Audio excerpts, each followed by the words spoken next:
Well, the theme for this year is lifting. I just see that this is a year of lifting. And I'm going to speak on a message that I believe addresses the theme. And my message is simply titled, Breaking the Spirit of Inferiority. Breaking the Spirit of Inferiority. It's a message that I feel very passionate about. I feel very strong about because it's a message that is very strong in my life, in my heart. It defines to a large extent what I believe I'm called to do, to help people break the spirit of inferiority. Inferiority is very simple. It is simply to fall short or to be diminished. To fall short or be diminished. To feel insignificant, to feel incapable, to feel unable. When a person feels inferior, or a nation feels inferior, or a people feel inferior, no matter how much you bless them with, they will still be unable to utilize what they have.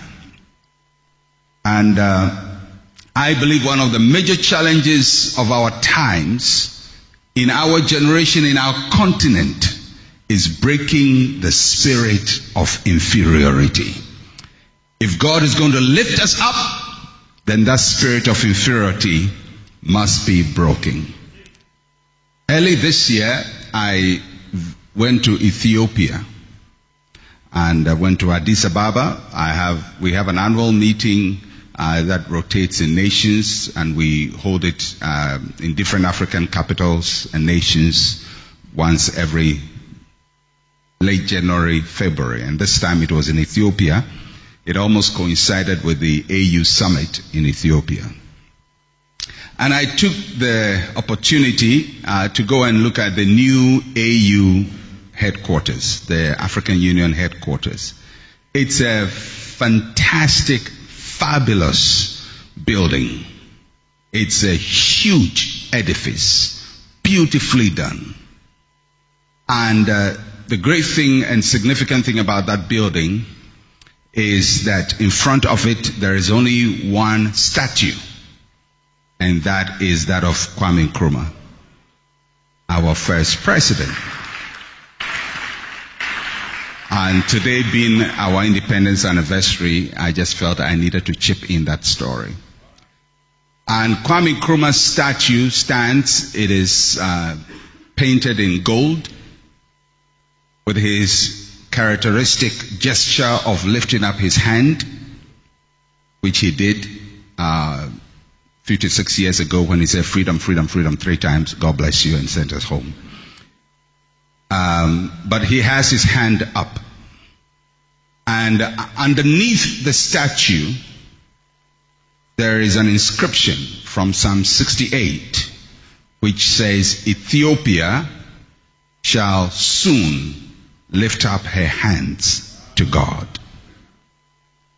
And in that statement, Kwame Nkrumah, and I hear that it was part of a statement he made at the opening of the Organization of African Unity, the OAU, in 1965, when he said, Ethiopia shall soon lift up her hands to God. And that's the inscription there. The paradox is that whilst Kwame Nkrumah is portrayed there saying Ethiopia, meaning Africa, is going to lift up her hands to God, the reality is that that whole edifice, the African Union building, was a gift from China. All the 52 African countries could not come together to build their own center. It was built and donated. And the Chinese are still building new buildings. They are building a hotel complex to house every president donated. And yet Kwame Nkrumah was standing saying, Ethiopia shall lift up her hands to God. Not to China, not to Russia, not to America, but to God. So his personality is severely contradicted by the reality behind him. That the people whom he spoke to are still lifting up their hands to other nations. Somebody say, break the spirit of inferiority.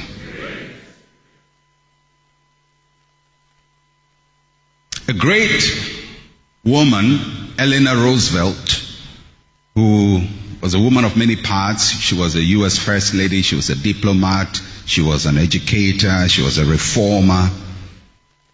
She said, no one can make you feel inferior without your consent. Nobody can make you feel inferior without your consent or without your permission. If you're going to feel small, it is because you allowed yourself to be made to feel small. But tonight, that spirit of smallness, of insignificance, of littleness that makes you feel incapable will be broken tonight. And somebody is going to be lifted to rise to a new level to do awesome things for God.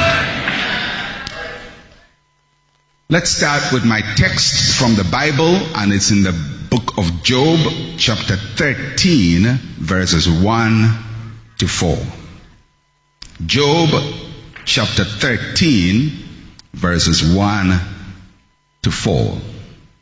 The book of Job is a very interesting book. I don't know whether you've read it in the Bible, but I've studied it several times. It's a very interesting book in the Bible because it is a conversation. Primarily, it's a conversation. You know what happened to Job? Job lost everything in a space of a very short time. Within probably 3 days, he lost his business, he lost his children, his wife left him, and then his health became a challenge. Almost everything left him in a short time. In the culture that Job grew up in, when people suffer calamity, it is interpreted that the people have done something wrong and God was punishing them. So when Job went through his crisis, his best friends came to speak to him. But all that the best friends were trying to do was to let Job know that the reason he's going through crisis was because he had sinned. And so they will put forth several arguments to prove that Job had sinned. And then Job will put forth argument to say, I have not sinned. And so they go back and forth. You have sinned. He says, I have not sinned. You have sinned. I have not sinned. And much of the book of Job is based on this dialogue. The friends of Job trying to prove that he had done something wrong, and he trying to tell them that this is something he doesn't understand, but it is not a result of sin. So in chapter 13, verse 1 to 4, Job utters the words we are about to read. I want you to follow it carefully. It says, behold, my eye has seen all this. My ear has heard and understood it. What you know, I also know. I am not inferior to you. But I will speak to the Almighty, and I will desire to reason with God. But you forgers of liars and are all worthless physicians. Those are some pretty harsh words to tell your friends. Now I want you to note verse 1 and 2, and I'll read it again. It says, behold, my eye has seen all this, my ear has heard and understood it. What you know, I also know. I am not inferior to you. Now, Job is telling his friends, I'm not inferior to you. You can't impose your knowledge on me. You can't make me feel what I don't want to feel.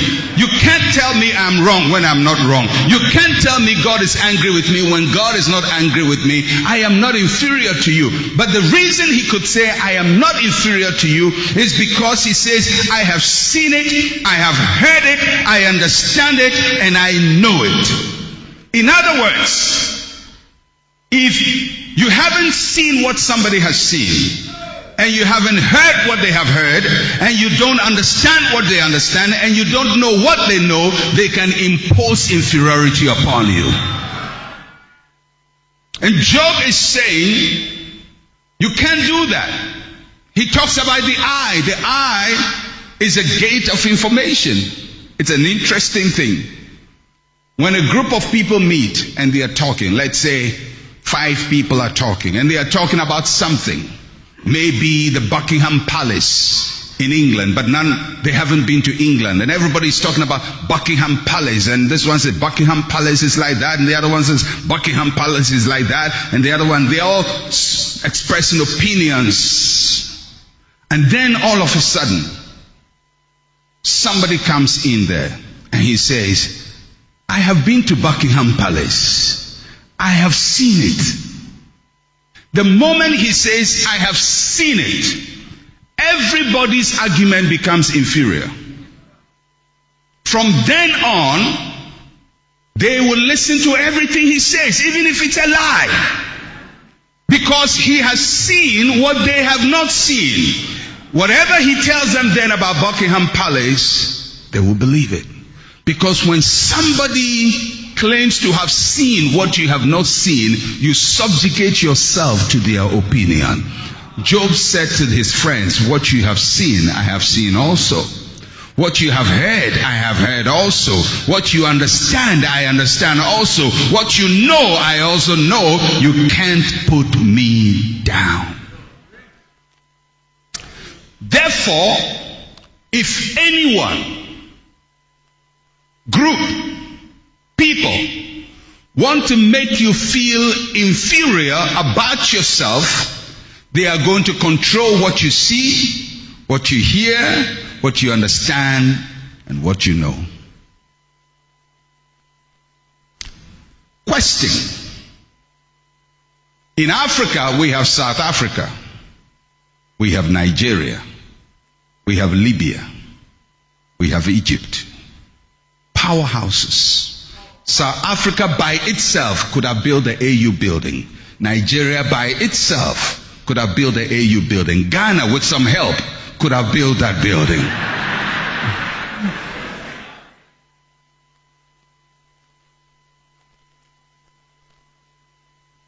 Many African countries could have built it.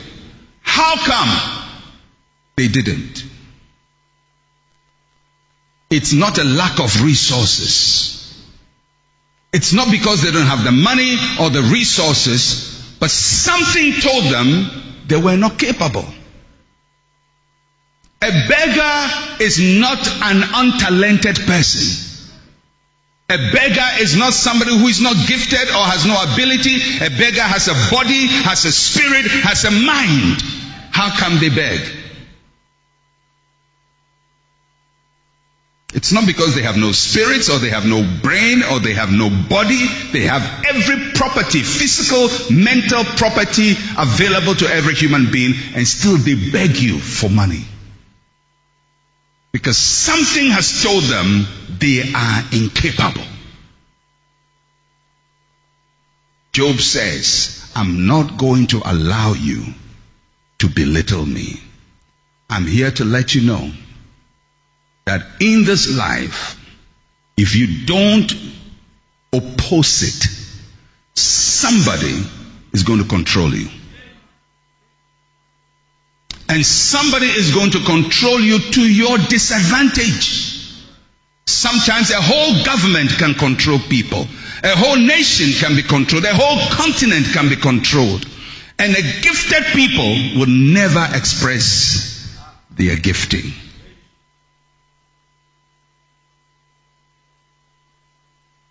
Understanding. Job says, what you understand, I understand also. Understanding is a very interesting thing. Because it's not just about how much you know or what you will work with. If I come to this auditorium,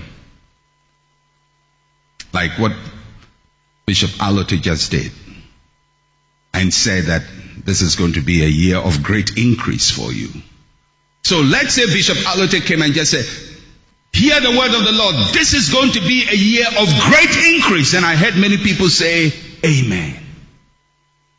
But the understanding was not the same. It's not the same. If somebody was in this auditorium and he's a tomato farmer, and he heard Bishop Alote say, this is going to be a year of great increase, he's going to apply that word to his reality. And he's going to think, this year I will have more tomatoes. If somebody was here and he heard that same statement, this is going to be a year of great increase, and he's a student, he will think, I will pass my exam. If somebody was here and is a market woman, maybe sells a few provisions by the roadside at Medina Market, and now they've been kicked out, and she comes to church and she hears Bishop Alote say, this is going to be a year of great increase, she's going to think kiosk. If somebody was an international financier and he had the same prophetic word, this is going to be a year of great increase, he's going to think, I'm going to Hong Kong and Shanghai, and I'm going to all these places to open outlets, and I'm going to really invest probably in some stock exchange somewhere. He's going to start thinking global about that statement. If a politician here, this is going to be a year of great increase, I don't know what he will think about it.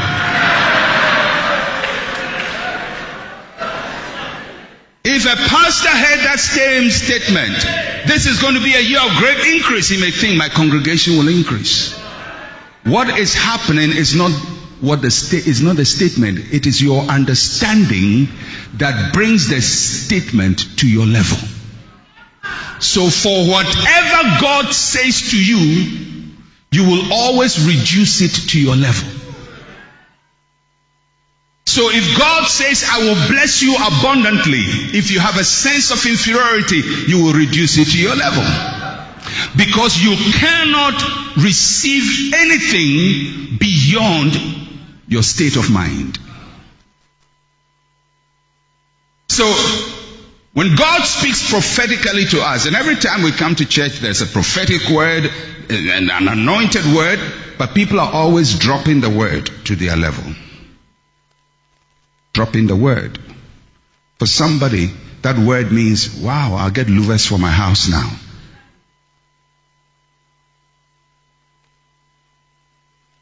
I was talking to a friend of mine who said, years ago, when he was young, he used to hear his mother tell him, louvers are very expensive. Louvers are very expensive. Louvers are very, those days we used to use wooden, I don't know whether they are louvers or whatever, but wooden shutters. And then we had the glass louver blades. And the mother would say, louvers are very expensive because they use a wooden one. Louvers are very expensive. So he says he rented a house, and the house didn't have windows. And he boarded it up, used plywood to cover the window. And he was a businessman. He was making money. His business was prospering. But somehow he said he never thought he should put louvers there, because louvers are very expensive. So for years, his business was going on well. He's bought a car. He's doing well. But louvers are very expensive. So he says one day, there was a huge rainstorm, and the storm knocked out the burden. The water came to their house, messed up their house. His wife was angry, and the wife said, fix that thing. Louvers are very expensive. So he says eventually, out of frustration, he got a carpenter to give him a quotation for putting louvers all over his house. And when they brought the bill, he put his hand on his head and started crying. He says, I've been a fool all these years. He asked the carpenter, are you sure that is it? He says, yeah, that's it. Are you sure that's the price? Yes. It was far less. He could afford it 100 times more, but somebody whispered to him, louvers are very expensive.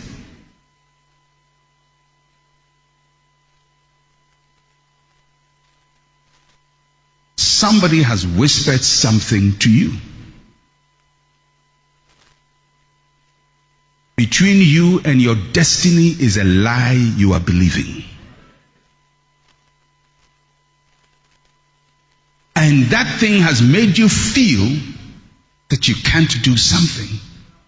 And so a whole continent will sit down for somebody to build them a free head office, because they are used to donor mentality, free.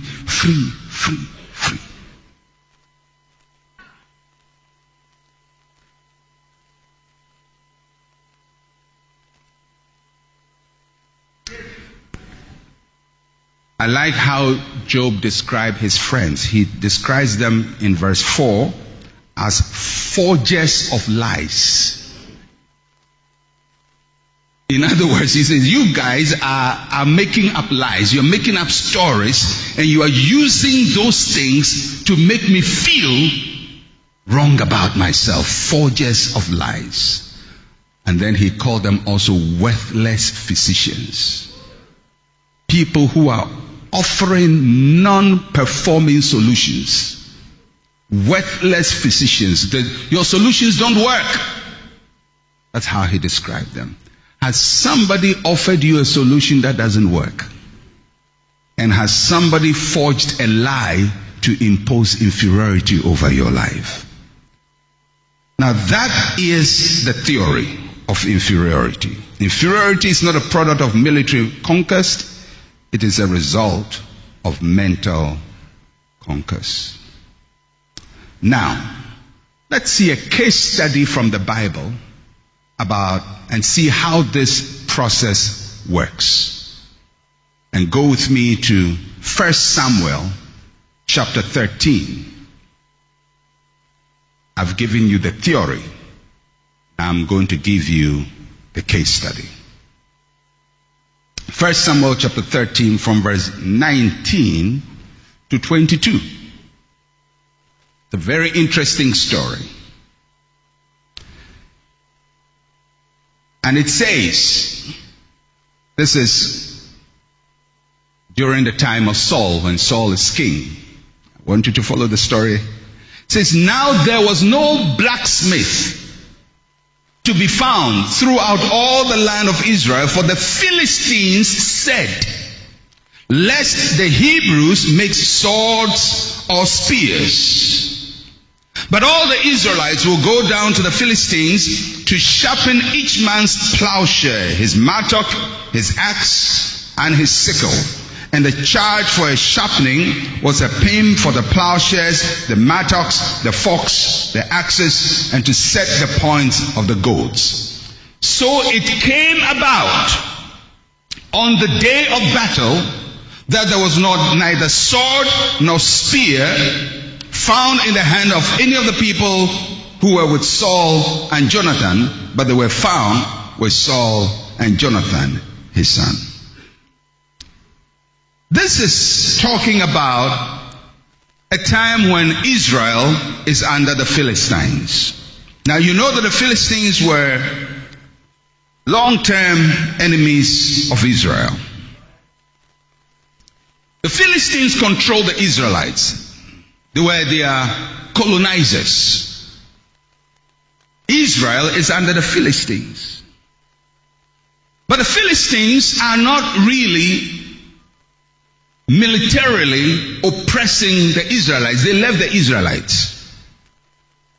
They just left them. But the Israelites couldn't fight back to be free. Because the Philistines had only one policy against Israel. And the policy was very simple. Let us make sure that there will be no blacksmith in Israel. And if we can eliminate blacksmiths from Israel, we will conquer Israel forever. Blacksmiths were designers. They were people who designed tools for war.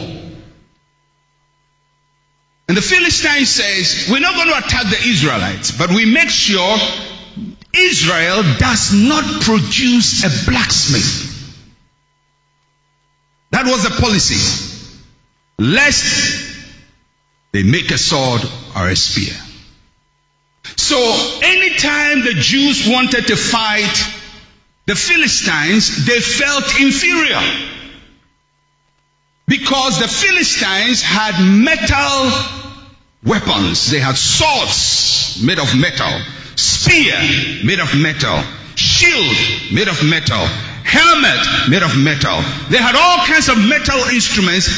The Israelites had no sword or spear or shield. They had wooden swords, wooden spears, and the only two people who had a metal sword and a spear were Saul and his son Jonathan. So when the day of battle came, Israel felt inadequate. Now you have to understand this story to understand what happens in chapter 16 when Goliath shows up. Why is it that when Goliath comes and says, give me a man, everybody is shivering? It isn't just because of his size. Because if you compare the height of Goliath and Saul, they are about the same height. Or Goliath is just slightly taller than Saul. He's not an extraordinary person because of his height, but if you look at the biblical story, it describes not just his height, but his armor. Remember that the writer of 1 Samuel is writing from a Hebrew side, so he's describing a Philistine enemy, and he talks about his metal helmet and his spear, and he even gives us the weight of his spear. Why? Because in Israel there is no blacksmith, so they have no capacity to equip their people with weapons similar to what Goliath has. So they go to war, and Goliath shows up, and nobody can fight him. Because they have allowed a policy in their country that has eliminated every blacksmith.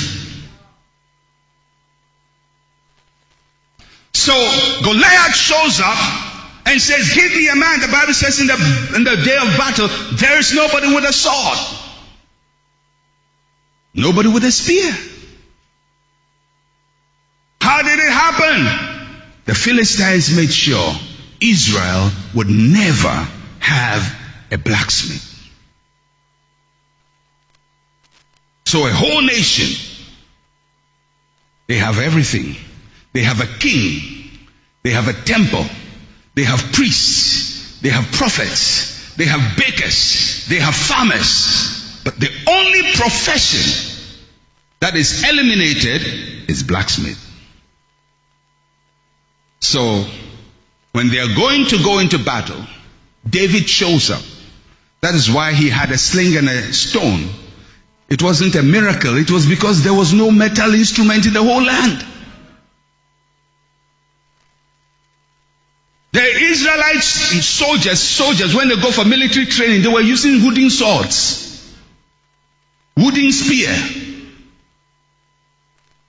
They had no equipment. David had no metal equipment. The only two people who had a sword and a spear were Saul and his son. And even that was inferior to Goliath. It's almost like Goliath has the original tool and Saul has the toy copy. And Saul gives his toy equipment to David and say, go and fight with this. Now, if that was strong enough, why didn't you face Goliath yourself? You know you are using toy equipment. David said, I have not proved that. Now, we tend to over-spiritualize it, but let me tell you, he was telling the truth. He has never used metal equipment before. Because nobody in Israel has ever used weapons of metal. He had no way of using it. He has not seen it before. He wouldn't know how to use it. So he was telling the absolute truth. And I'm sure everybody else could have said, I can't use it. I've never proven it. We've never used it. When we go for training, this is not what we use. And the only people who had metal equipment were Saul and his son. The question that strikes me, if Saul thinks weapons of metal are good, why did he limit it to only himself and his son?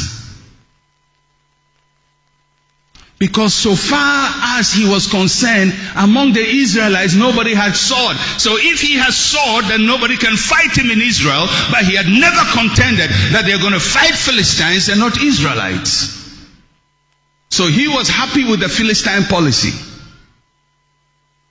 Because it favored him to stay in power.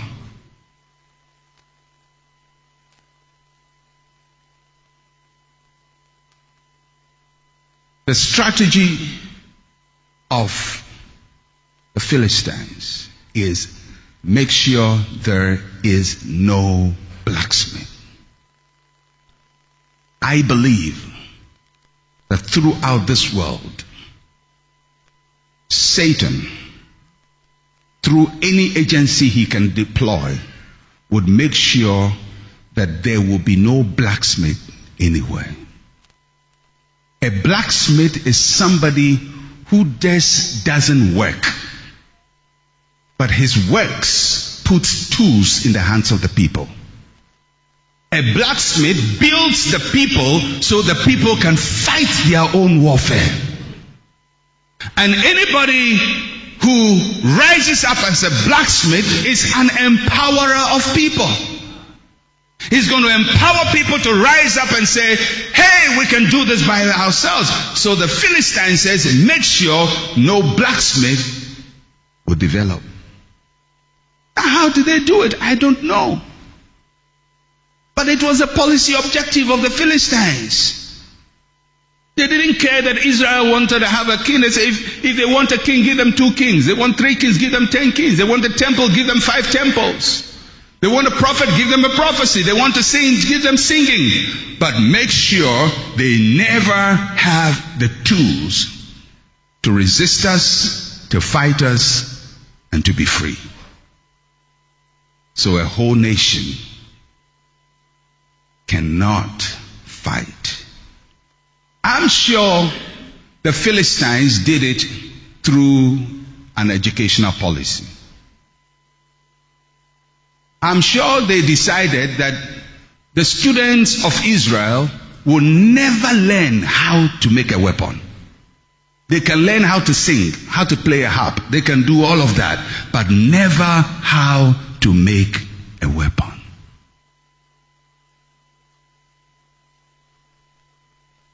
In a sense, the colonizers did that to us. You know, I like Great Britain. Aside of Ghana, the nation I like most is Great Britain. I like the British. They are my number 2 fans. The reason I like the British is very simple. They come from a tiny island. Small island. But they conquered the whole world. Now, any small island that can rule everybody has some strategy you must be aware of.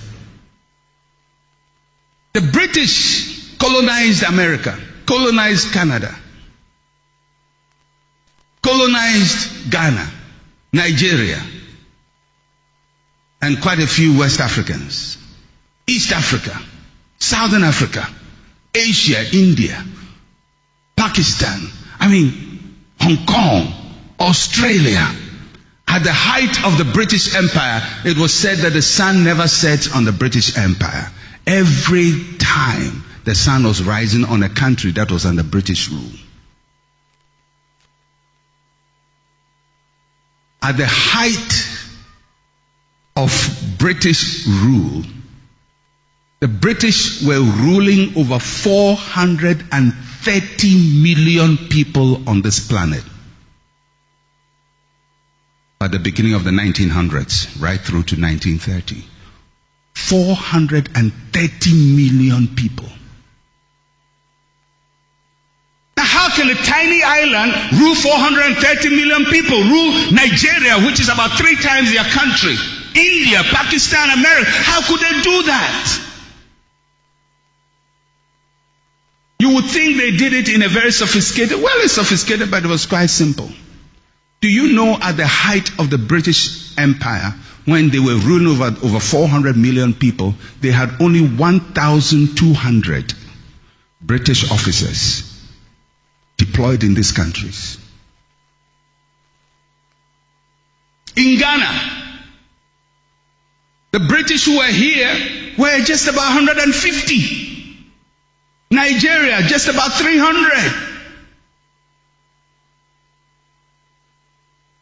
But they will bring a 24-year-old high school graduate, make him a district commissioner, and our chiefs and everybody will yield to him. Everybody saluted that boy. Everybody called him, gave him appellations. He was the judge, he was the surveyor, he was the cartographer, he was the teacher, he was everything. And he's just barely out of high school, 19 years. So how could this tiny island make all these millions of people subject? With 1,200 people. They didn't do it by military conquest. The British didn't fight us to conquer us. They did it with what you know, what you hear, what you understand. And so far as they could influence and dominate your thinking, they didn't need an army to keep you subject. That is why when the British were here, education, every African wanted to be a teacher, nurse, teacher, nurse, teacher, nurse. A few lawyers, teachers, nurse, lawyer, teacher, nurse, lawyer. Nobody was studying industrialization, science. So you have your gold, but you're not studying how to mine your gold. So they will mine it for you. They will actually use you to dig it. And then you bring it out. And then they will take it from you. And then they will take it to their country. And then make you dig more. And you feel good doing it. And whilst they are doing that, they will get a Saul and a Jonathan and give him swords. They will just get a few people and empower them to settle them. And the rest of the people are game. Smart people. Smart people. So, if God blesses Ghana with oil, with gold, with diamond, with all the resources we have, how can we have all of these things and still be poor? It is not demonic. It is not a curse. It is a mentality. It is that same mentality that makes our presidents go to the AU head office, and instead of building their own office, they take a donation because something tells them we have to depend on somebody else. Job says, I have seen it, I have heard it. What you know, I also know. I am not inferior to you.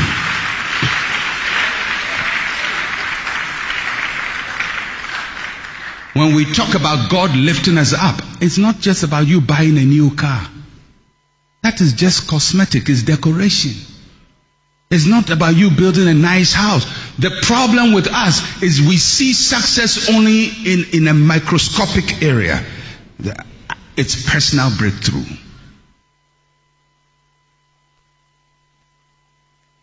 What effort, what good is it if you have all the money in Ghana, but there's no good hospital?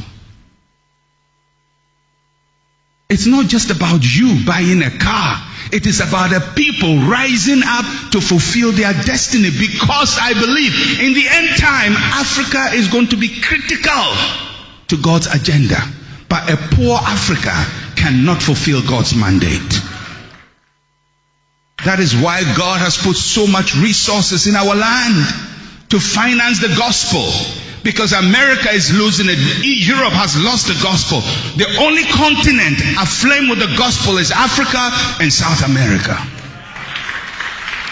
The heart of Christianity is in the hands of these two continents. And really, the place where the real revival is in Africa. It is the most spiritual continent and the poorest. And they're not poor because they have lack of resources. They are poor because there is a mindset that has failed to produce blacksmiths.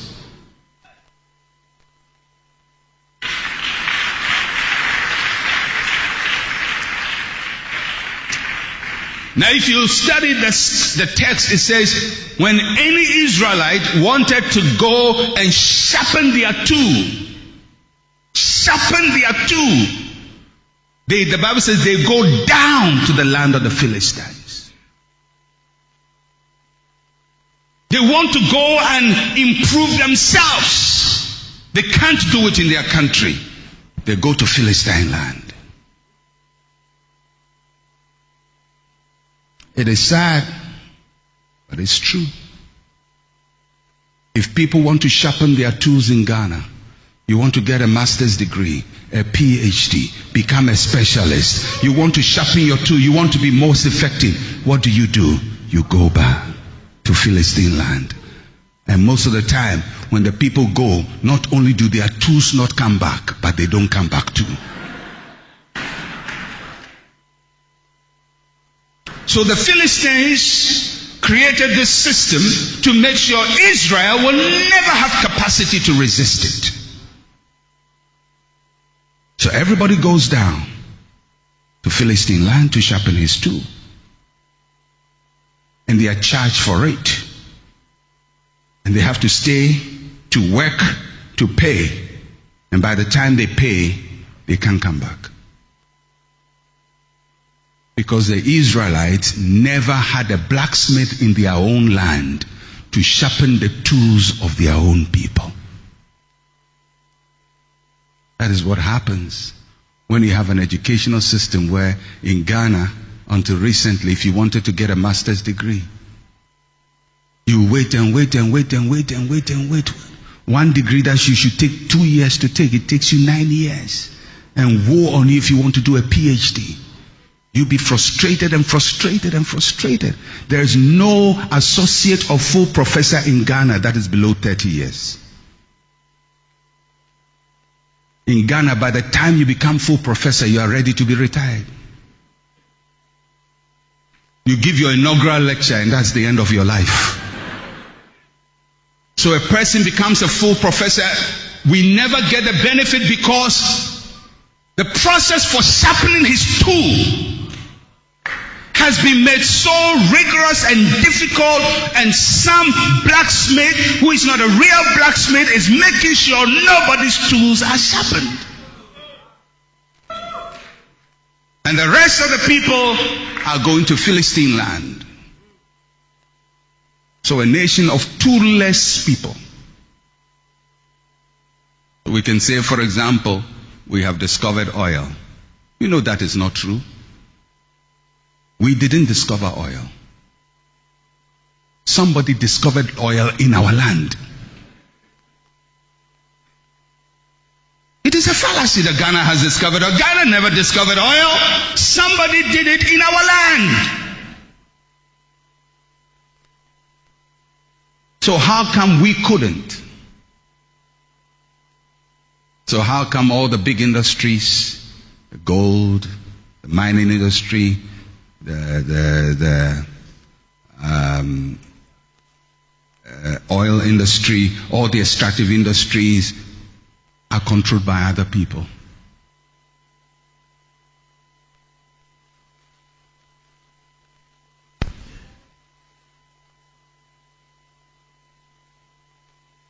Job said, I am not inferior to you. The only thing the Philistines did not consider was a nonconformist called David. David didn't go to the army to be taught how to use wooden tools. He had not gone through the process of indoctrination for him to feel inferior. He has been in the backside and he never heard what they heard. He never understood what the rest understood because his knowledge base was very different. He was learning a new lesson. The Lord is my shepherd, I shall not want. By my God, I will run through a troop. So he is out there and he's speaking this knowledge, and the people are being told, you can't do it. David is here in the wilderness. You are able. And in the wilderness, God begins to raise his own David outside of the system. May God raise a new generation. A new generation of industrialists, of educators, of people from all walks of life who are coming from outside the system. And David comes from outside the system. And he is using non-conventional weapons.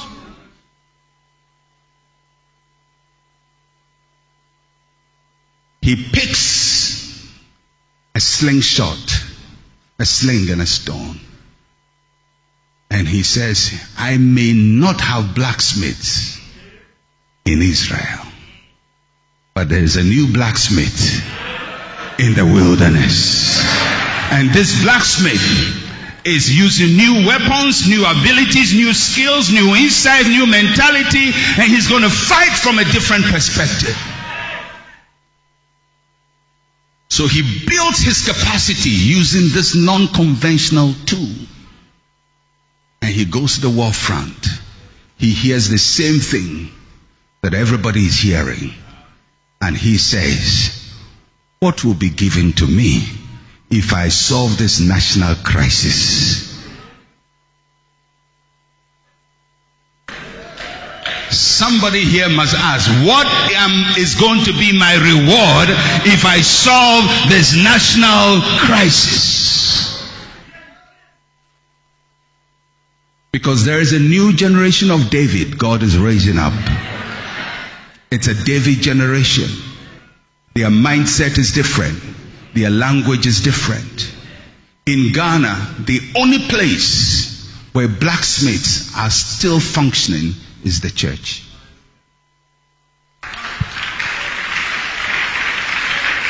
Sometimes the pastors don't even know their power. They don't know their capacity. The only functioning place in Ghana is the church.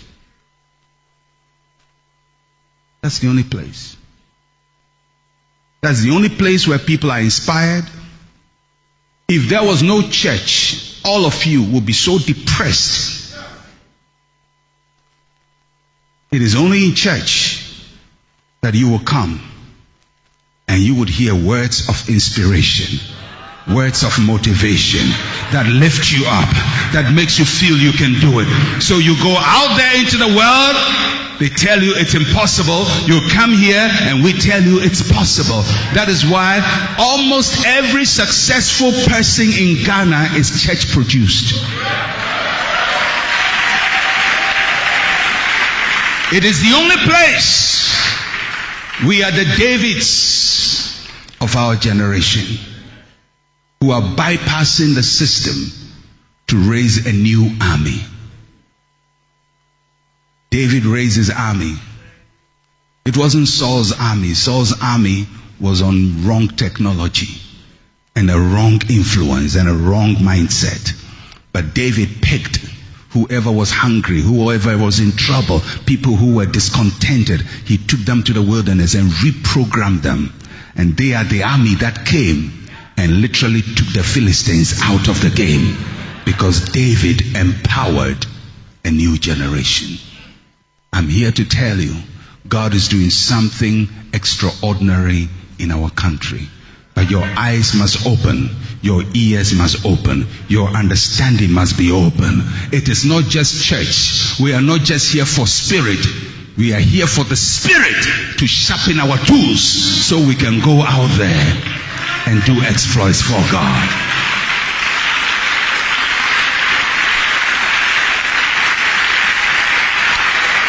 Anytime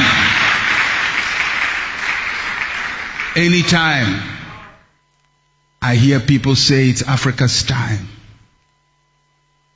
I used to say, when is that time coming? But I believe that time is here. I believe in the next 7 years, Africa, Ghana, is going to experience monumental transformation.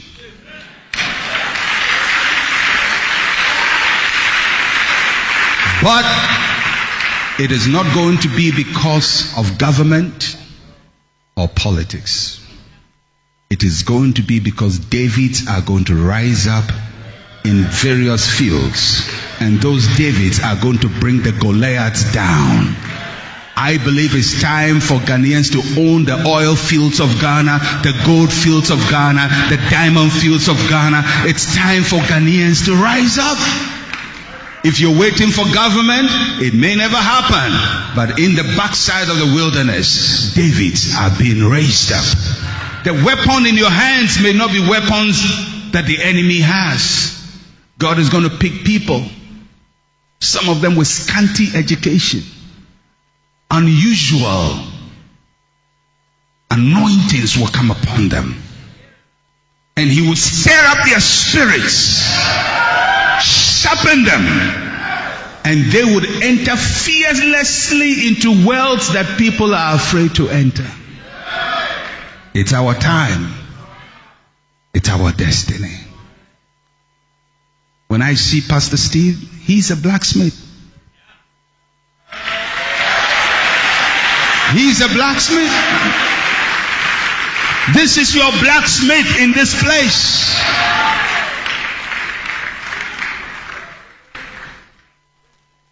What you're doing with your medical missions, even government is not able to do it.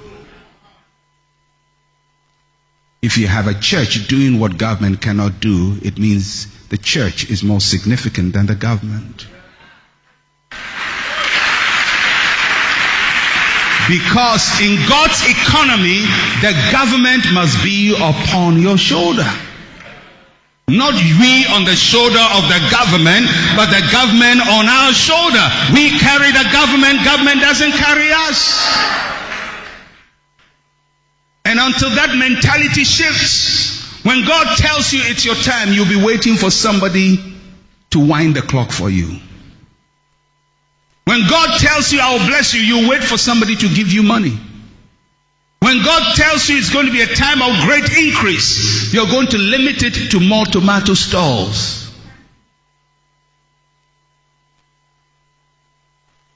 But I believe under the blacksmiths that God is raising all over in our continent. Look at what the churches are doing with education. Very soon in healthcare, you will see churches begin to pioneer things that are unusual. We're going to break barriers because the churches have a God and a knowledge that is outside of the system. That's how David broke through.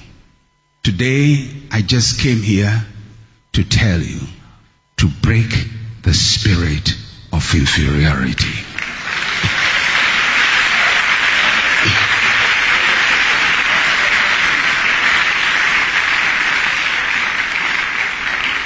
Break that spirit.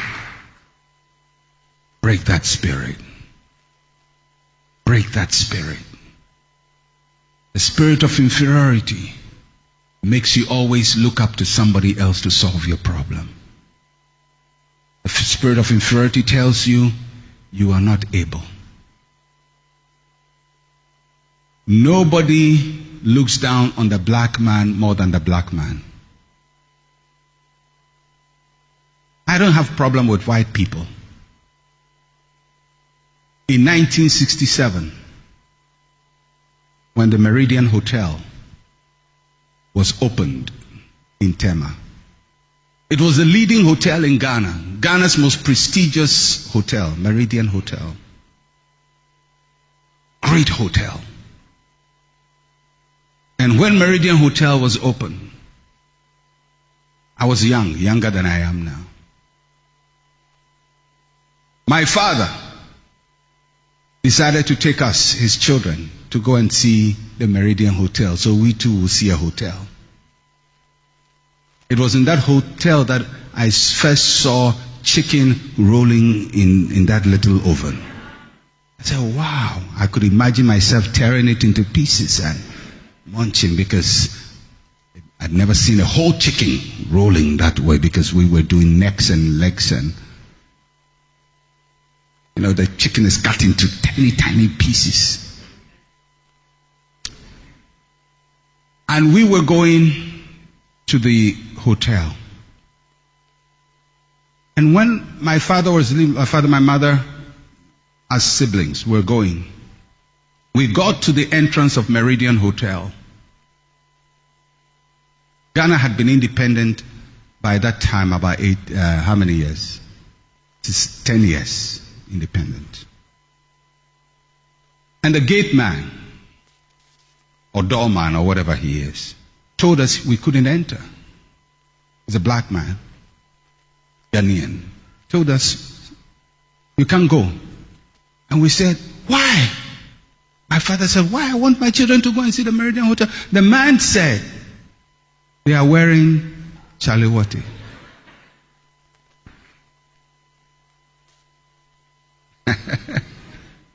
I said, wow. I was young at that time. I didn't know much about these things. But the man said to my father, you can't go. So my father is there pleading, telling stories. Please, we just want to go, and we'll just come, we'll just go, and we won't sit down, we won't eat, we won't do anything, we just turn around.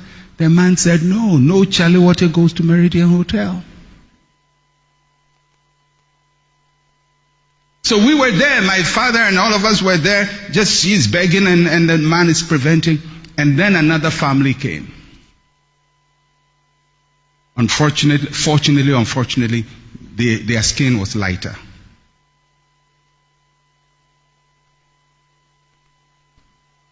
And they came, and the man said, sir, yes sir, please come. And my father said, but their children are also wearing chalawati. The man said, yes, they are white people. He said it very boldly and proudly, they are white people. You can't go, they can go.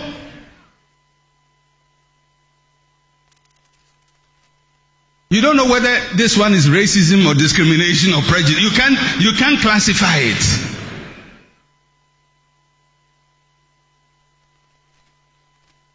So the hindrance is not really coming from outside. Maybe the outside programmed it into our minds, but we are now perpetuating it.